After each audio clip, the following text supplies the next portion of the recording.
ہمارے ڈائریکٹر مذہبی امور نوناری میڈیا سیل ترنول و اہل سنت والجماعت صدر زون ترنول جناب مولانا مبارک نواز صاحب کے نام کر دیا ہے. میں ان سے ملتمس ہوں کہ وہ اسٹیج پر تشریف لائیں اور اپنے خیالات کا اظہار فرمائیں. تشریف لاتے ہیں جناب مولانا مبارک نواز صاحب.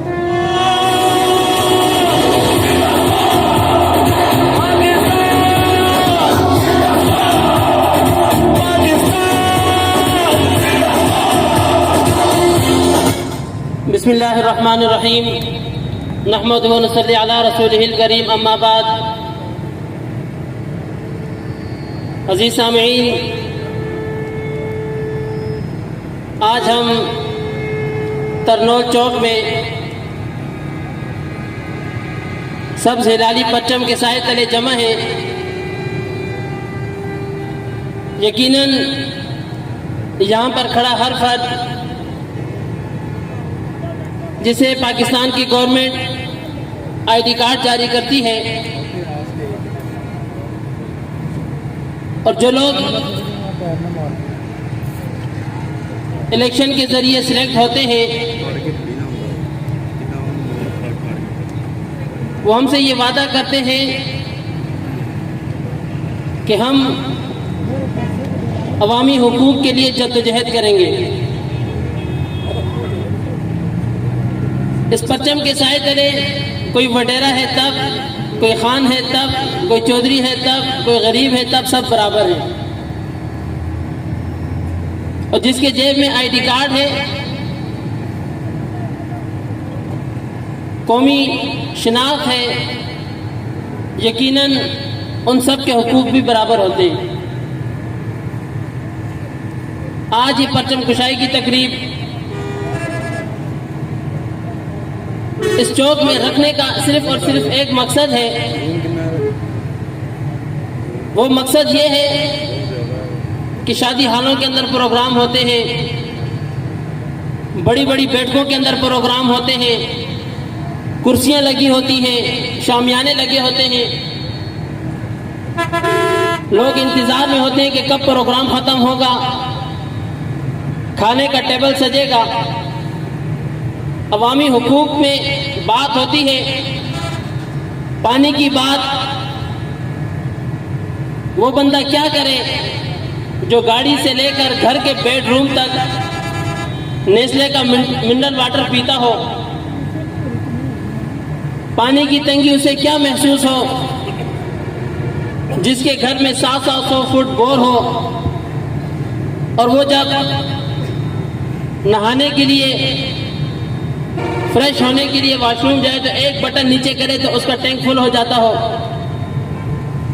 یقیناً پانی کی کمی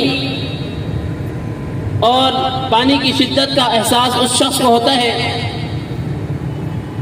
جو شخص مہینے کے بعد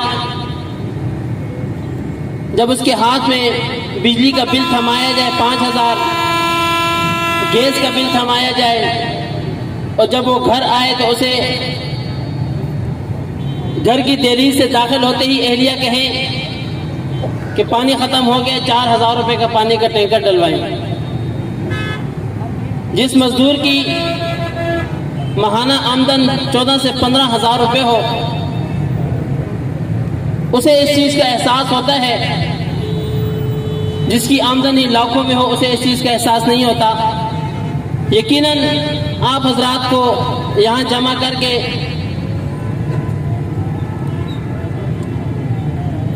جو ہمارے حقوق کے محافظ اور ٹھیکیدار بنے ہوئے ہیں، اعلیٰ حکام تک یہ بات پہنچانا ہے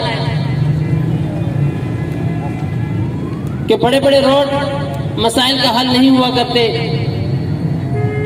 بلکہ مسائل کا حل غریب عوام کی دسترس میں روٹی پہنچانا ہوتا ہے. غریب عوام کو بنیادی سہولیات جو ہماری نظر میں صرف اور صرف 3 ہیں. نمبر 1 بجلی، نمبر 2 گیس، نمبر 3 پانی. بجلی یقیناً کچھ لو اور کچھ دو کے تحت لگ ہی جاتی ہے. اس علاقے کے اندر کئی گھر ایسے بھی ہیں جہاں پر ابھی تک گیس کے میٹر نہیں ہیں. اور جب پوچھا جائے گیس کا میٹر تو کہا جاتا ہے جی گیس کے میٹر بند ہے سردیوں کی وجہ سے۔ کیا صرف غریب علاقوں کے لیے گیس کے میٹر بند ہوتے ہیں یا سوسائٹیوں کے لیے بھی بند ہوتے ہیں؟ یقیناً جواب ملے گا سوسائٹیوں والے تو شروع میں اتنا کچھ پے کر دیتے ہیں، انہیں کسی چیز کی ممانعت نہیں ہوتی۔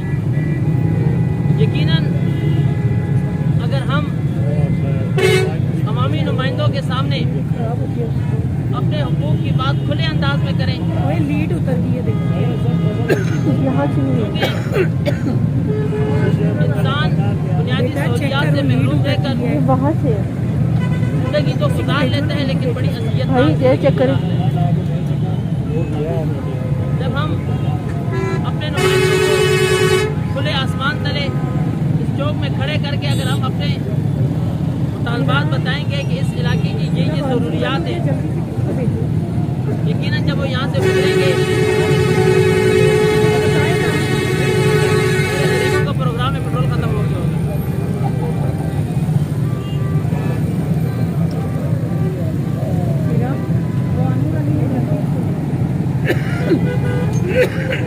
بات کر رہا تھا کہ ہم اپنے مطالبات بھی بے ڈھنگے طریقے سے اپنے نمائندوں کے سامنے رکھتے ہیں۔ ہم ہوا کا رخ دیکھتے ہیں، جس طرف ہوا کا رخ ہوتا ہے ہم اس طرف چل پڑتے ہیں۔ یقیناً یہ وقت ہوتا ہے اپنے مطالبات اپنے نمائندوں کے سامنے رکھنے کا اور غریب کی آواز بننے کا، مستحق لوگوں تک جو گورنمنٹ اعلان کرتی ہے ان چیزوں کو پہنچانے کا۔ اگر ہم اس وقت اس حالات کے اندر، ہر ایک چیز کا ایک موسم ہوتا ہے، اس موسم کے اندر بھی اگر ہم خاموش رہیں تو یقیناً عوام صرف زندہ باد اور مردہ باد کے نعروں کے لیے رہ جاتی ہے۔ آپ ووٹ کی پرچی پر مہر لگاتے وقت یہ ضرور سوچا کریں کون سا بندہ ایسا ہے جو آپ کے حقوق کے لیے آپ کے ساتھ کھڑے ہو سکتا ہے، کون سا بندہ ایسا ہے جو اس سبز ہلالی پرچم کی جو امیدیں تھی ہمیں 75 سال پہلے یہ وطن حاصل کرنے کا مقصد بھی یہی تھا کہ اس ملک کے اندر ایک ایسا نظام ہوگا جس کے اندر گورے اور کالے کی تمیز نہیں ہوگی، جس کے اندر مالدار اور غریب کی تمیز نہیں ہوگی، بلکہ حقوق سب کو اس طریقے سے دیے جائیں گے جس طرح اسلام کے اندر دیے جاتے ہیں۔ سیدنا حضرت ابوبکر صدیق رضی اللہ تعالیٰ عنہ مسلمانوں کے پہلے خلیفہ تھے۔ یقیناً یہ باتیں صرف مائک پر کرنے کی نہیں ہوتی، عملی زندگی کے اندر لانے کے لیے ہوتی ہیں۔ جب کابینہ نے ان سے کہا کہ آپ امیر المؤمنین بن رہے ہیں، آپ کی تنخواہ کتنی ہوگی؟ مزدوروں میری یہ بات سننا کہ وہ وقت کا خلیفہ تھا، تنہا بادشاہ تھا، انہوں نے فرمایا کہ میری تنخواہ اتنی ہوگی جتنی ایک مزدور کی تنخواہ ہے۔ آج ہمارے وزیر اعظم صاحب کہتے ہیں 8 لاکھ روپے میں ہمارا گزارا نہیں ہوتا۔ ایک ڈاکٹر سے پوچھو، وہ کہتے ہیں 5 لاکھ روپے میں گزارا نہیں ہوتا، گھر کے خرچے نہیں چلتے۔ یقیناً سیدنا حضرت ابوبکر صدیق رضی اللہ تعالیٰ عنہ کی زندگی ہم سب کے لیے مشعل راہ ہے۔ ہم اپنے عوامی نمائندوں کو یہ چیز بتائیں کہ تم لوگوں کی الیکشن کمپین میں ایک جلسے پر 5-5, 6-6 لاکھ روپے خرچہ ہو جاتا ہے، لیکن آپ کی گلی سے گزرنے والا مزدور، آپ کی گلی میں رہنے والا غریب جس کی بچی کے سر میں بال سفید ہو رہے ہیں، اس کے پاس پیسے نہیں ہے وہ اپنی بچی کی شادی کروا سکے۔ آپ کے محلے کے اندر ایک گھر ایسا بھی ہے جو لائن کا پانی صرف اور صرف اس لیے نہیں لگا سکتا کہ اس کے پاس کنیکشن کے 5,000 روپے نہیں ہے۔ آپ کے محلے کے اندر ایک گھر ایسا بھی ہے جو بجلی کا میٹر نہیں لگوا سکتا کہ اس کے پاس 5 سے 10 ہزار روپے نہیں ہے۔ یقیناً یہ باتیں بہت تلخ ہوتی ہیں۔ جب سیدنا ابوبکر صدیق رضی اللہ تعالیٰ عنہ نے کہا کہ میں اپنا وظیفہ اتنا مقرر کروں گا جتنی ایک مزدور کی تنخواہ ہے، تو کابینہ نے کہا کہ امیر المؤمنین وہ تو بہت کم ہوتی ہے، آپ اس میں کیسے گزارا کریں گے؟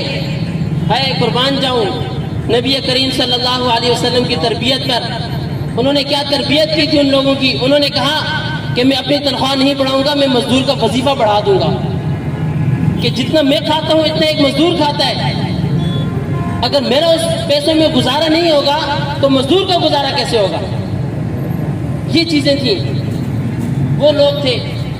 آج ہمارے حکمران ہیں, ہمارے کینڈیڈیٹ ہیں, ہمیں بات کچھ کہتے ہیں, وعدوں سے مکر جاتے ہیں, اور یقیناً ہم کیا کرتے ہیں 5 سال بعد پھر انہی کے جھنڈے اٹھا کر گھومنا پھرنا شروع کر دیتے ہیں. میرے بھائیوں, جب ہماری نظر کے اندر دین اسلام کی سربلندی ہوگی, جب ہماری نظر کے اندر وحدت ہوگی, جب ہماری نظر کے اندر امت ہوگی, جب ہماری نظر کے اندر پورا ملک ہوگا, یقیناً اللہ تعالیٰ ہمارے مسائل حل کرے گا. مجھے کہا گیا مزدوروں کے حقوق کی بات کرنی ہے. ہمارے یہاں ہوتا کیا ہے, جو سرمایہ دار ہیں, چونکہ ابھی تک تو سرمایہ دار آئے نہیں نا, یہ باتیں ان کو سنانے کی تھی. ہمارے یہاں جو سرمایہ دار ہیں وہ پیسہ اکٹھا کرتے ہیں, اور انہیں ٹیکسٹائل مل لگانے کے لیے جو موزوں ملک ملتا ہے وہ بنگلہ دیش ہوتا ہے. انہیں اپنی ملیں لگانے کے لیے موزوں ملک ملتا ہے وہ لندن اور دبئی ہوتے ہیں. وہ اس ملک سے باہر ملیں بناتے ہیں. پوچھا جائے تو کیوں, کہتے ہیں وہاں پہ آمدن اچھی ہے. میرے بھائیو, یہ ہمارا بھی حق بنتا ہے. ہم ان نمائندوں سے پوچھیں کہ آپ ہمارے سے ووٹ لینے کے لیے آئے ہو, آپ ہمارے لیے کریں گے کیا. ہمارے اس علاقے کے اندر اتنے لوگ بے روزگار ہیں. ہمارے بچے بنیادی چیز تعلیم, ہمارے بچے مہینے کے بعد, ہمارے پاس اتنے پیسے نہیں ہوتے کہ ہم پک اینڈ ڈراپ کے پیسے دے سکیں. ہمارے بچے ان پڑھ رہ گئے صرف اور صرف اس وجہ سے کہ ہمارے علاقے کے اندر سرکاری اسکول نہیں ہے, ہمارے علاقے کے اندر ڈسپنسری نہیں ہے. ایک تو ہوتا ہے نا بڑا اسپتال, ہم مطالبہ کریں گے ہمیں 50 بیڈ 40 بیڈ 30 بیڈ کا اسپتال بنا کر دیں. وہ تو رہے بہت دور, بہت دور کا مطلب سمجھتے ہیں نا, بہت دور, پشاور موڑ سے بھی آگے. ہمارے علاقے کے اندر ایک یونین کونسل کے اندر سرکاری ڈسپنسری بھی نہیں ہے. بی پی ہائی لو ہو جائے, ہم علاقے کے اندر عطائی ڈاکٹر ڈھونڈتے ہیں. جی کون سا ڈاکٹر ہے جو کم فیس پہ جا کر ہمارا یہ بی پی چیک کرے گا. ہمارے علاقے کے اندر جیسے ابھی سر بتا رہے تھے کہ ہیلتھ کی کوئی سہولت موجود نہیں ہے. یہاں پر بڑے بڑے کاروبار ہیں. ترنول اس وقت ہیوی مشینری کا پاکستان کا سب سے بڑا ہب ہے.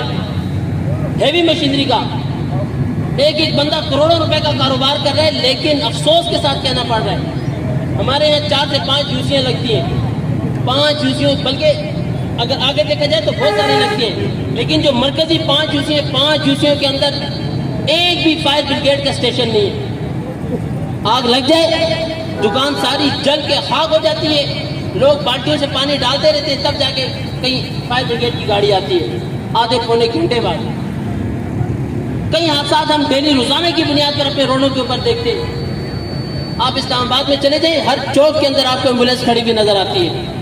پوچھے جائے کیوں, 1122 والے کال کرتے ہیں, وہ کال پورے اسلام آباد میں چلتی ہے. وہ کہتے ہیں جی آپ سے قریب ترین یہ علاقہ ہے, آپ فوراً پہنچیں.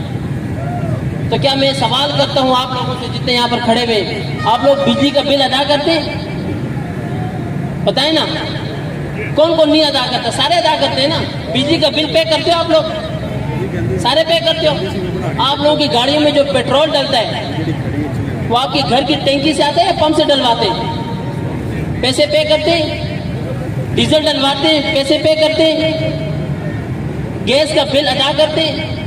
ہمارے ڈوکا باسی میں الحمدللہ پانی لگ کے ہم لوگ پانی کا بل بھی دیتے ہیں 750 روپے مہینے کا.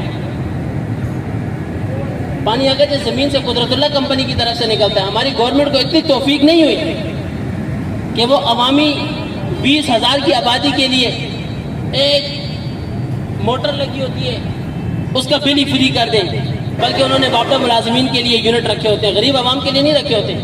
اس کے لیے یونٹ رکھے جاتے ہیں جو 1 لاکھ 2 لاکھ 3 لاکھ روپے تنخواہ لیتا ہے, جس کے ہر کمرے کے اندر اے سی لگا ہوا ہے, اور ہر ٹرانسفارمر سے جتنی بجلی اس علاقے کے اندر جاتی ہے, شاید آپ کو اس بات کا پتہ ہو کہ نہ ہو, ہر ٹرانسفارمر کے نیچے انہوں نے ایک میٹر لگایا ہوتا ہے.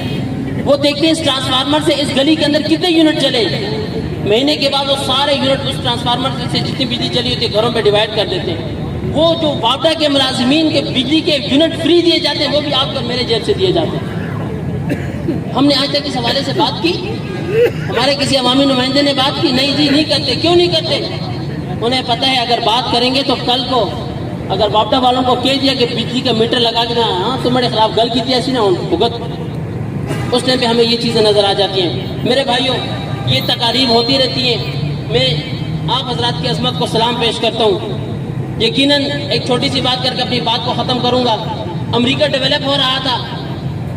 آج امریکہ دنیا کے نمبر 1 ممالک کے اندر آتا ہے. وہاں پر گورے اور کالے کی بڑی تمیز کی جاتی ہے. جو سیاہ فام امریکی ہیں، گورے ان کے ساتھ سلام نہیں کرتے، ان کو رشتہ نہیں دیتے، ان کو کم تر سمجھتے ہیں. انہوں نے کیا کیا؟ بلڈنگیں بنائی. وہ سارے کالے کام کرتے تھے اور نتیجہ کیا نکلا؟ ایک سیاہ فام اٹھا، اس نے کہا مزدوری میں کروں، بلڈنگیں میں کھڑا کروں، مروں میں، محنت میں کروں، مزے تم کرو. ایسا نہیں ہوگا. انہوں نے اپنے حقوق کی آواز بلند کی. یقیناً پھر آپ لوگوں نے آج سے چند سال قبل دیکھا امریکہ کے اندر ایک سیاہ فام صدر بن گیا جس کا نام تھا اوباما. سارے جانتے ہیں نا. جب آپ یوں ہو کے کام کریں گے نا، جب یوں ہو کے کام کریں گے، کسی ایک نے ایک انگلی پکڑی نا، یوں موڑیں گے تو ٹوٹ جائے گی. جب آپ کا مکہ کوئی پکڑے گا، مکہ نہیں پکڑ سکتے. آپ لوگ اپنے حقوق کے لیے اپنی آوازیں بلند کریں. آپ انہیں بتائیں کہ سابقہ وزیر اعظم نے کوئی ایک کارڈ جاری کیا تھا، 2000 روپے مزدوروں کو دیتے تھے. بنایا تھا نا سر ایک چیز؟ بالکل. 2000 روپے ایک غریب کو دے رہے تھے. بلکہ 2000 روپے تو موجودہ حکومت نے بھی ایک اعلان کیا تھا کہ جی ہم مہینے کے اس کے کرونا کے دنوں میں ہم 2,000 روپیہ ایک غریب کو دیں گے. اس 2000 روپے سے میرا تو دل چاہ رہا تھا کہ میں وہ 2000 روپے لوں اور عمرہ کر کے آ جاؤں. کر سکتا تھا نا عمرہ. شاید اللہ تعالیٰ برکت ڈال دیتا. خود کے تو 8 لاکھ میں گزارے نہیں ہوتے، ہمیں 2,000 روپے منہ گیلا کرنے کے لیے دے رہے تھے. بہرحال آپ لوگ اپنے حقوق کی آوازیں بلند کریں. یقیناً دکھ ہوتا ہے، جیسے سر نے کہا نا، ہم بھی مزدور طبقہ لوگوں میں سے لینڈ لارڈ نہیں ہے. دکھ ہوتا ہے جب ایک معصوم بچہ رات کے ٹائم گھر میں رو رہا ہو اور اس کی ماں کے پاس فیڈر میں ڈالنے کے لیے دودھ نہ ہو. یہ اس ماں سے پوچھیں کہ اس وقت اس کی حالت کیا ہوتی ہے. اس باپ سے پوچھیں جس کا بچہ اس کے سامنے بخار کی حالت میں تڑپ رہا ہو لیکن اس کے جیب میں اتنے پیسے نہ ہو کہ اس کو جا کے دوائی دلا سکے. اور ایک ہم ہیں، یقین مانے ہمیں بھیڑ بکریوں کی طرح ہانکا جا رہا ہے. ہم موقعوں پر آتے ہیں، زندہ باد مرد آباد کے نعرے لگا دیتے ہیں. ہمارے اندر جرت ہی نہیں ہوتی ہم اپنے عوامی نمائندے سے کہیں کہ سر ہمارے علاقے میں ڈسپنسری بنوا دیں. جو کینڈیڈیٹ اپنے الیکشن کمپین کے اندر 1-1 کروڑ 2-2 کروڑ 2.5 کروڑ روپیہ خرچ کر سکتا ہے، وہ 3 لاکھ روپے کی ڈسپنسری نہیں بنا کے دے سکتا، 5 لاکھ کی ڈسپنسری نہیں بنا کے. اس کو پتہ ہے کہ میرے جو ووٹر سپورٹر ہیں انہوں نے 25 لاکھ روپے کا گھر بنانا ہے لیکن 5,000 روپے کی نالی اس نے مجھ سے بنوانی ہے. المیہ یہ ہمارے ملک کا، یقین مانے یہ المیہ ہے. ہم لوگ 50 لاکھ روپے کا گھر بنا دیتے، گھر کے سامنے جو نالی بن رہی ہوتی 5,000 روپے کی ہم وہ نہیں بناتے. کیوں جی؟ MNA صاحب آ کے بنا کے دیں گے. جی MNA کا حق بنتا ہے نالی بنانے کا، گھر تو ہمارا اپنا ہے. ہم MNA سے کہیں بھائی تو ادھر بیٹھ قانون سازیاں کر کہ کوئی غریب مزدور جس کی جھاڑی نہ لگے، ہمارے پاس اس کا ڈیٹا ہونا چاہیے کہ آج اس علاقے میں اتنے مزدور ہیں، ہم پروجیکٹ شروع کرتے، ہم اس علاقے کے مزدوروں کو اس پروجیکٹ پہ لگائیں. ہم لوگ جنوبی پنجاب سے لوگوں کو لے کر آتے، مخصوص چیزیں ڈیوائڈ کی ہوئی ہیں. ترکول کرنی ہے جنوبی پنجاب کے لوگوں کو کہ کھڈا مارنا ہے تو پختون بیلٹ کے لوگوں کو، یہ مضبوط لوگ ہوتے ہیں جی، یہ کھڈا اچھا طریقے سے کر سکتے ہیں. ان کو ان کے علاقوں کے اندر کیوں نہیں روزگار مہیا کیے جاتے؟ یہاں پر جو مزدور ہیں ان کا ڈیٹا ہمارے پاس کیوں نہیں ہے؟ اس لیے نہیں ہے کہ ہم لوگوں نے خود اپنے حقوق کی آواز بلند نہیں کی.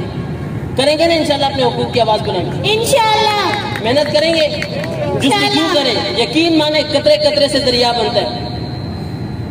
آپ جب ہمت کریں گے، یقیناً اس علاقے کے اندر کئی ایسے پروجیکٹس ہوتے ہیں جو سرکاری پروجیکٹس ہوتے ہیں. یہ ہمارا حق بنتا ہے نا کہ ہم ان سے جا کر کہیں کہ سر یہ سرکاری پروجیکٹ بن رہا ہے. ابھی یہ ایک زندہ دل مثال دے رہا ہوں، یہ سامنے اسٹیشن بنا پچھلے دور حکومت میں. یقیناً آپ ان سے پوچھیں کتنے میں ٹھیکہ دیا ہوگا؟ 5 لاکھ کا ٹھیکہ 25 لاکھ روپے میں. کیوں؟ وہ جی مزدور باہر سے آئے، ٹھیکیدار باہر سے آئے، اس نے کام کیا، اپنے پیسے لیے چلا گیا. کس نے کتنا کمیشن لیا کسی کو پتہ نہیں. لیکن جب علاقے کا بندہ کام کرے گا سرکاری کام, اگر وہ غلط کرے گا 10 لوگ پکڑیں گے کہ نہیں پکڑیں گے؟ یار یہ تجھے گورنمنٹ نے کہا تھا یہ گلی بنا کے دے, تو نے یہ گلی اتنے کی بنا کر دی ہے, یہ خراب کیوں ہوئی ہے؟ وہ کسی کو منہ دکھانے کے قابل نہیں ہوگا, اس کو پتہ ہے میں نے یہاں سے دن میں 10 دفعہ گزرنا ہے, وہ کام اچھا کرے گا. ہمارے نمائندے سے لوگوں کو کام نہیں دیتے. یقیناً اپنے حقوق کی جب ہم آواز بلند کریں گے, ایک ہو کے ہم چلیں گے, تو انشاءاللہ عزیز ہمارے علاقے کے مسائل بھی حل ہوں گے, ہمارے ملک و ملت کے بھی مسائل حل ہوں گے. یہ سب جلالی پرچم کے نیچے ہم کھڑے, یہ پرچم وحدت کی علامت ہے, یہ پرچم امن کی علامت ہے, اس میں ہرا رنگ قومیت کی علامت ہے. آج ہم قوم نہیں ہیں, آج ہم بلوچی بھی ہیں, پنجابی بھی ہیں, سندھی بھی ہیں, پختون بھی ہیں, کشمیری بھی ہیں, لیکن ہم لوگ قوم نہیں ہیں. اور نتیجہ یہ نکلا ہے جو آج ہمارے سامنے. اور آخری بات, اللہ رب العزت نے فرمایا ہے کہ جب تم میرے ذکر سے دور ہٹو گے فَإِنَّ لَهُ مَعِيشَةً ضَنْكَ, کہا کہ میں تمہاری معیشت کو تنگ کر دوں گا. آج ہم نے اللہ کے ذکر کو چھوڑ دیا. آج ہم بیمار ہوتے ہیں, ہمارے ذہن میں یاد ہے ڈاکٹر ٹھیک کرے گا. بالکل. آج ہم ٹھیکیدار ہمیں پیسے نہ دیں, ہم کہتے ہیں اچھا اس ٹھیکیدار کے ساتھ میں دیکھوں گا, کل میں اس کا کام ٹھیک نہیں کروں گا. ایسا نہیں ہے. آپ کے نصیب میں جو چیز لکھی ہوئی آپ محنت کریں, آپ کو نہیں ملتی آپ اللہ کے سامنے سر جھکائیں. اللہ جی آپ نے میرے ذمہ یہ کام لگایا تو میں تو کر چکا ہوں. اگر جو رب ماں کے پیٹ میں بچوں کو پال سکتا ہے, وہ رب ہمیں زندہ رکھ کے نہیں پال سکے گا؟ کر سکتا ہے, وہ پال سکتا ہے ہم لوگوں کو, لیکن ہم رب سے دور ہیں, بہت دور ہیں. ہم رب کی طرف جاتے ہی نہیں ہیں. جب ہم رب کی طرف جائیں گے پہلے ہم اپنے مطالبات اپنے اللہ کے سامنے رکھیں. اللہ جی یہ مسائل ہیں تو خود حل کر. ان بندوں کے تو یہ جو کینڈیڈیٹ ہوتے ہیں, چاہے وزیر اعظم ہو یا اس سے بڑا صدر ہو, کوئی بھی ہو, یہ بھی رب کے محتاج ہیں. دعا کیا کریں یا اللہ تو ہمیں کسی کا محتاج نہ بنا. اور یقیناً یہ نمائندے جو ہمارے نمائندے بنتے ہیں, یہ ہم سے ووٹ لے کر منتخب ہوتے ہیں, یہ آگے جاتے ہیں, ہماری بات آگے آسانی سے ان کے ذریعے پہنچی ہے. جب ہم اپنی بات ان تک پہنچائیں گے, جب ہم اللہ کے ساتھ کانٹیکٹ کریں گے, اللہ ان کے لیے ہمارے لیے ان کے دل نرم کرے گا. اور جب ہم اللہ سے رابطے نہیں کرتے, ہم انہی سے امیدیں رکھتے, اللہ کہتے ہیں چل پھر تو نے اس سے امید رکھی ہے تو اسی سے اپنے کام کروا. یقیناً ہمارے کام نہیں ہوتی. دعا ہے اللہ رب العزت ہم سب کو ایک مل جل کر رہنے کی توفیق نصیب فرمائے. جو ہمارے اس علاقے کے بنیادی مسائل ہیں, اللہ تعالیٰ کو ہمیں ایسا مسیحا نمائندہ دے جو ہمارے مسائل پر توجہ دے, غریبوں کے لیے آسانیاں کرے. اور جو بنیادی مسائل ہیں سب سے ضروری تو میرے شک میں اس علاقے میں پانی کا مسئلہ ہے, اللہ تعالیٰ اس تنگی کو دور فرمائے. آمین.